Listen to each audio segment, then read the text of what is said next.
Boom, you looking for this? Welcome back to BoomShot. I'm Kel, this is Colby, sir. and we have come up with a brand new series idea. So we're going to be ranking the top box office movie from every year starting back to 2008. So that's 15 years ago. The top box office movie from 2008 was The Dark Knight. And this is one of the most highly rated movies of all time. We have our work cut out for us here in rating this movie. And if you haven't seen our new review system, we have 10 things that we're going to rate by. Let's go ahead and jump right into it. Okay, so the first category that we're rating this movie by is plot. It's immaculate. It really is. You can tell it's a Nolan movie. I mean, everything with the Joker kept me on the edge of my seat. Yeah, I think I really enjoyed...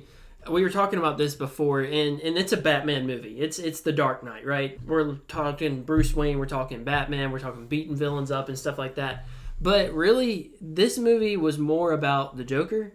And I think the main character of this movie that a lot of people don't recognize is Harvey Dent. You're watching for Batman, but in reality, the main character the whole time is somebody completely different from who the title is about. The plot is kind of centered around Harvey Dent. We see that Batman and Commissioner Gordon revere Harvey Dent, and they consider them to be this like white knight, this shining symbol of what justice in Gotham looks like. Because people see Batman and they're like, this is justice, he's the vigilante, but what they realize is that Batman only existed because nobody was like a Harvey Dent, and Batman had to step in. And so now that Batman's taking care of most of them, Harvey Dent can be the heroes that Gotham needs. The whole plot is about Joker taking down this shining hero, right? Yeah. Proving that even the most noble person can fall given the right circumstances. Yeah, that's what's interesting about it is like a lot of times we'll see the heroes and villains, they want to kill each other. Yeah. Batman doesn't kill. Yeah. And Joker doesn't want to kill. Yeah. He said he doesn't want to kill Batman, and he doesn't want to kill Harvey Dent. He wants to flip it on its head. Yeah. And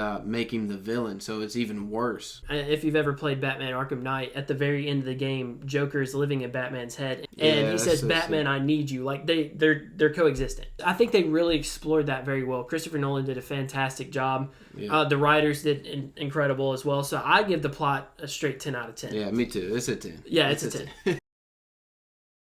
So the second topic is themes. One of the themes that I enjoyed most was loss. What do you think about that? I mean, loss is really what turned Harvey Dent into Two-Face. Yeah, but before we even get there, loss is what made Batman Batman. Yeah. Without the death of his parents, once again, and that's a theme throughout every Batman story is without the death of his parents, Batman isn't who Batman is. Right, yeah, and we didn't see that happen in this movie. Yeah. But it still affects him. That loss still affects him in this movie. But like you were saying with Harvey Dent, one of the most powerful lines in the movie is, and I may misquote it here on accident, or we probably put it up.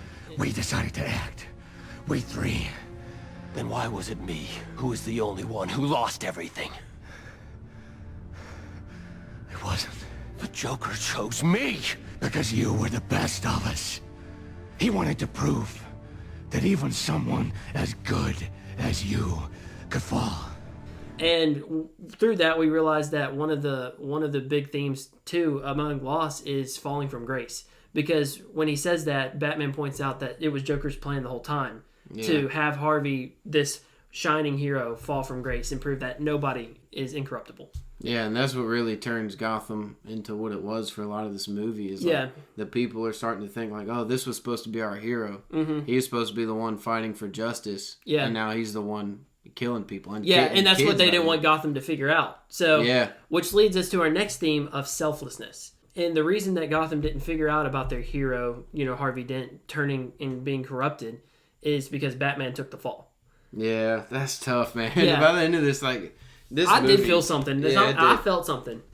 It made me feel something. It was just like whenever Batman tackles him off and Harvey's laying dead and Commissioner Gordon comes up and he's like, how are we going to be able to explain this away? Like, Gotham's going to be in absolute disarray because of what Harvey did. Like, he put all these criminals away, but then he became the very thing he swore to destroy. Like he said, either die here or live long enough to see yourself become the villain. And Batman's like, he's the hero Gotham needs. Let me take the fall. So that way their hero is preserved. That's such a tough thing to swallow. It is a tough thing to swallow, too, because really when you think about it, like the police had to chase after him. Gordon knew that Batman was not at fault, but still he had to do it. to cover up kind of to keep Gotham safe. It's a lie that protects. Yeah, at the end of that movie, that whole dialogue and monologue too, I guess, that's one of my favorite things in any movie. It really is. It is really it's good. incredible. It's really, I guess, the theme of the movie is he takes the fall for that. But he says it's what the city needs. Mm-hmm. Even though he won't be the hero, they'll think he's the villain. He still is the hero, but no one will know it. Yeah. Themes, where would you rate it? I feel like most of this stuff is going to be about as high as it gets. So. Yeah, I would give it 10 out of 10. Yeah. So I feel like this movie had great themes, and they hit like they should because of the writing. So, and it's something it makes you think. It's not something like, oh, okay, that's this and this is that. Mm-hmm. You have to. After I watched this movie, even though I've already seen it, I was like, man, I really had to ponder like what went on. Next up is pacing. So, as far as pacing goes, where are you at with this? What would you say is good or bad? I think it's incredible, man. Yeah. Just like everything else with this movie. There's a reason it's the top box office movie. Yeah, and one of the best ever. Mm-hmm. So, I mean, the whole movie, is paced well. I mean, there's not really a point in this movie where I feel like it was too fast or too slow. It moved at basically the same pace the whole time. There was never a point in this movie where I was like checking my phone or like I was bored. Like the first, second, third act felt seamless. Yeah, and it's a long movie too. But the fact that it keeps your attention even though it's so long, it says something about the pacing. Yeah, like you said, I was always like wondering what's going to happen next and never knowing, even though I did know.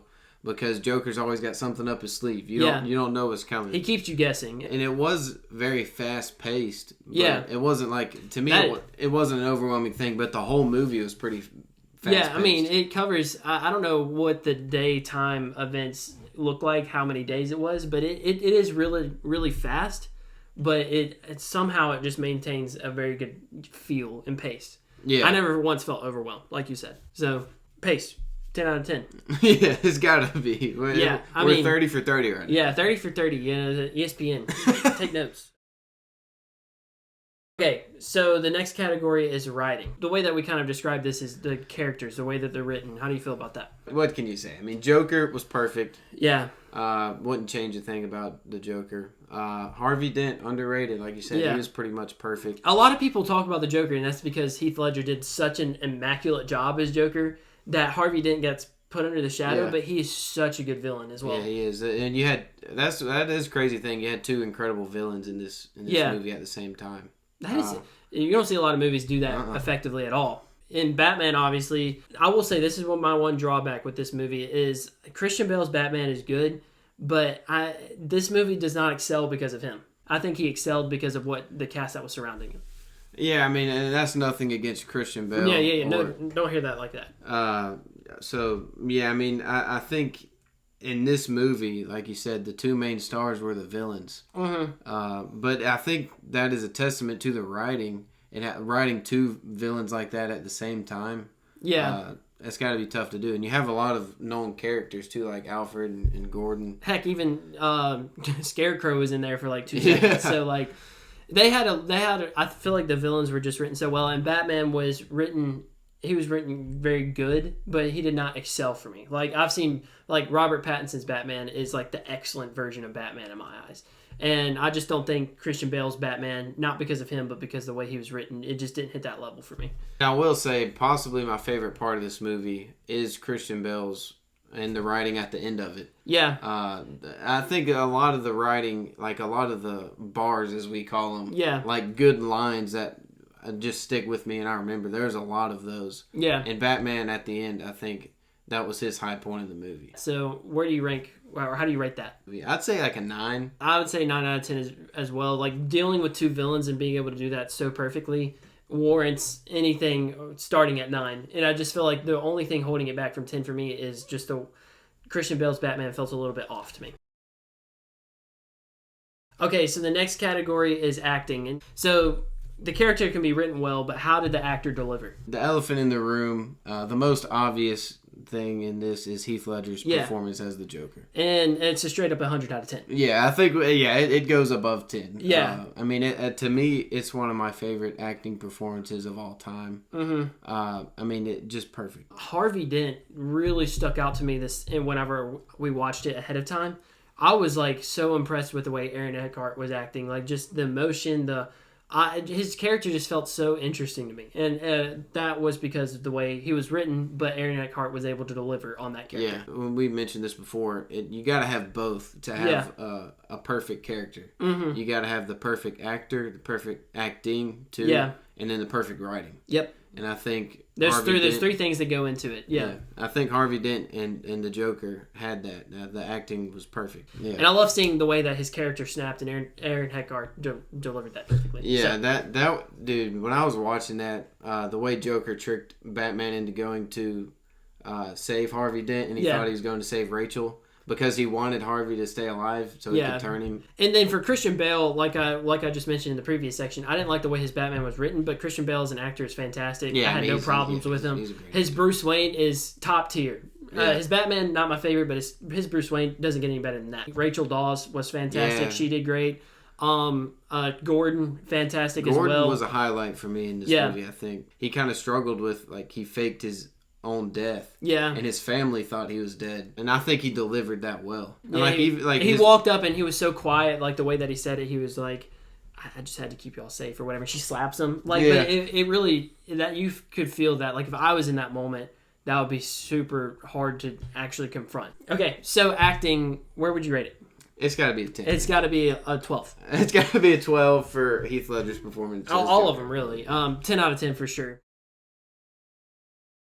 The next category is action or conflict. I would say that this movie is more conflict heavy than action heavy. Yeah, and that's kind of why we added that in there, because not all of these movies' number one box office hits are going to be action related. Yeah, and so the choreography, is it good? And then the moments in conflict, can you feel the tension? Are you worried? Are you on the edge of your seat? So let's talk about choreography first. How did you feel about the choreography as Batman fights, stuff like that? I mean, it was solid. Yeah, I don't think it aged well. I will say that. Yeah, I for the time, I mean, it's hard to compare it to current stuff. But this was 2008. I mean, I don't think it's perfect. Yeah, I don't think it's one of the few things I don't think is absolutely perfect. Yeah, and that's not so much a knock as the time there wasn't. In the movie doesn't focus on Batman being this incredible hand-to-hand fighter. That's what Batman Begins is about, him training. We never saw Christian Bale's Batman just doing absolutely crazy stuff as in fights and stuff like that. So choreography for me is a little bit on the lower scale, but conflict is a different story. Yeah. The conflict between Joker and Batman, we've already mentioned, is like a chess game. And the conflict between Joker and Harvey Dent, these two conflicting forces, and the conflict between Batman and Harvey Dent. One's this Dark Knight, one's this White Knight. We can talk about a couple specific instances, like the boat scene. The tension you feel in that moment, because you're if I was on the boat, what would I do? It's just so expertly written, too, because you had the criminals on one side. Yeah. And then you had, just the people on the other side, everyday people.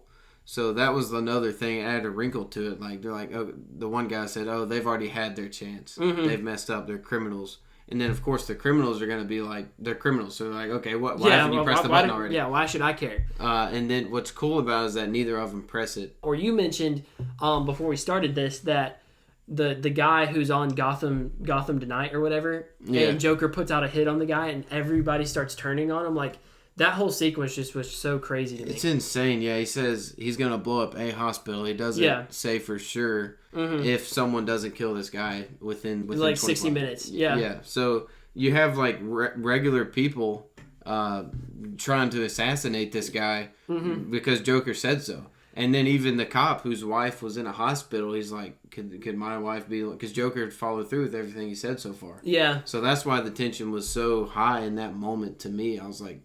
And Batman calls into Gordon. He's like, "Hey, watch out! This guy's wife is in the hospital." But the final scene. I mean, do we need to get any more tense than that? Yeah, no joke. You got Gordon on the ground. You got a gun to a kid's head. You got Batman standing there. You're like, "What's going to happen next?" You're on the edge of your seat the entire time. It really doesn't get any better. So action. Conflict, where do you have that at? I think in this case, because the action is also grouped in, I would give it a 9. Yeah, I would say. Because I think the conflict is perfect. So, yeah, 9 out of 10. The next category is humor and dialogue. Dialogue's a perfect 10 out of 10. I don't even really think we need to... There are so many great lines in this movie, and then just the regular character interactions are just beautiful.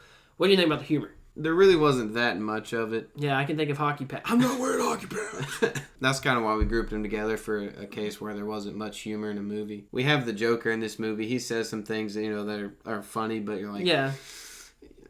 He shoves the guy's eye. Can I be a moral person if I laugh? Yeah, he shoves the guy's head into a pencil, and you're like, ooh. Because he says, I'm going to make this pencil disappear, and he does. So. I'll give it a pass because it wasn't really trying to be funny, but it did use humor. Whenever it did use humor, it used it well. It wasn't like over the top, obviously. But the dialogue for me, I was just watching this movie and I was like, dang, I did not remember the dialogue being so good. Just like every single character interaction, I was like, I can just feel like I feel like I'm there. Like I feel like I'm just watching real life happen right in front of me. It's just so good. It felt real. It felt like not cheesy, just real life dialogue. So to me, 10 out of 10. Yeah, it's gotta be. Need I say more? Okay, so the next category is score. As Hans Zimmer says, that he didn't write music to tell you what to feel, only that it was time to feel. Exactly. So the dialogue that we were just talking about doesn't hit if the music doesn't accompany it. I can think of many, many great movies that use... Top Gun Maverick is always my go-to. It just uses music so well that I feel like I'm there. And this movie is scored by Hans Zimmer, who is I think the best on the market. Hans Zimmer's top tier. But I will say this, it felt very basic. Yeah, it kind of like we said for The Flash. Like, I didn't walk out of it with something stuck in my head like I did for The Batman. I would probably give it like what? I don't want to take the movie down too much because because it's a perfect movie. Because the score still hit, it just wasn't excellent. It was just good. I would say. I guess if we're going whole numbers, maybe I think 7. I think 7. Yeah, it didn't feel excellent. So if it's not excellent, it's good. 7 out of 10. Our penultimate category is visual quality. I don't know. Visual quality for me is just, it's 10 out of 10, I would say, or 9. What do you think? I can't think of anything bad about the visual quality. Even Batman using the Bat Cycle or the Tumbler, the Batmobile, or when he's flying through the air, everything looks so good that it... Not even once did I think, wow, I'm just being taken out of the movie. It all looked really good. You know what this reminds me of? It's like a good cornerback. Yeah. A good cornerback, you never hear their name called. That's true. Because they're playing good defense. Good visual quality, it doesn't even cross your mind because you're so invested. You're not thinking like, oh, that looked bad. That's a heck of a point right there. That's a heck of a point. And I didn't think at any point in this movie, it's like, that was weird. Yeah. So it was like a good cornerback. You never heard his name called. The last category is innovation. And the way that we describe this is, does it have that it factor? Does it do something different, whether the way it's written or even just minor things? I think pretty much everything Christopher Nolan does is innovative. Yeah. Heath Ledger's take on the Joker, I think, was innovative. That kind of changed the game for villains. I think this really did change the game for superhero movies in general. And for that, I think it's innovative. Yeah, we talked about this earlier. The two villain story, that's innovative. We haven't really seen that much. Also, the fact that it's called The Dark Knight, but it's about Harvey Dent is very innovative in my opinion. The realistic take on Batman, like for example when he's in Hong Kong and he uses the sky hook technique from the 60s from the CIA, that was just beautiful. Like it's just sick to see. And I think everything the Joker does in this movie is innovative. It's not like a typical villain. Where you're like, he's doing these things. It's like, okay, he puts people against each other. Yeah. That's his whole MO, like the thing with the ships. Like, because usually villains are just after the hero, like to physically beat the hero up. Yeah, he doesn't want to do that at all. Yeah, he wanted to beat Batman up mentally, spiritually, like emotionally, and break him down in those ways. And make him have to choose whether he wants to still be the Batman or does he want to save lives by giving up the mask. Yeah. Dude, and when the Bat Cycle comes out of the Batmobile, you remember that? Innovation, 10 out of 10 for me. It's the first one. The first movie that we have ranked using our new review format, going back in time. The grand score for this movie is a 95 out of 100. It lost 5 points out of 10 categories. Yeah, out of 100 points, it lost 5. And 3 of those were from the score. Yeah. So, you might call that a useless knock. So, really, if you kind of just, don't take the score into effect, this movie's sitting at about, a 9.8, 9.9 out of 10. Which is... It's basically a perfect movie. Yeah, it basically is a perfect movie. It doesn't get much better than this. I can think of very few movies that I would put ahead of this. Yeah, and so at the end of this series, we're going to take the last 15 years or so, each top box office movie from each year, and do a tier list of them. Yeah. So it's going to be hard to beat. I know we got some bangers that were number one in the box office. Yeah, but we got some Avengers Infinity Wars in the world, and some. We got a lot of box office hits to look forward to. So even some Star Wars movies in there. We got Avatar. So make sure you're staying tuned and let us know what you guys think. Thank you guys for watching. See you in the next one.